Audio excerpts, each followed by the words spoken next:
значи без апелот и молбата на министерот за финансии Фатмир Бесими за поддршка на овој закон, ние како пратеничка група на ВМРО, ДПМН и коалицијата согласни сме овој закон да го прифатиме и да ќе го гласаме, бидејќи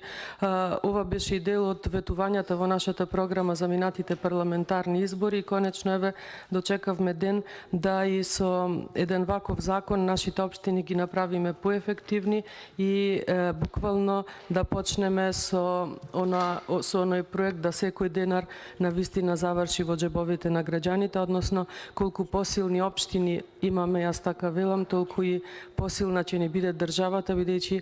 нели граѓаните на државата секако секој од нив живее во понекоја општина и се надевам дека со поддршката на овој закон, како што и министерот кажа, дека можни се и негови подобрувања во токму во оваа насока за подобрување на општините и секако само би искажала едно жалење зашто порано еден ваков закон не беше донесен од страна на оваа влада, без разлика кој да бил министер, бидејќи нели ги паметиме оние закони кои се носеа за опростување на долгови,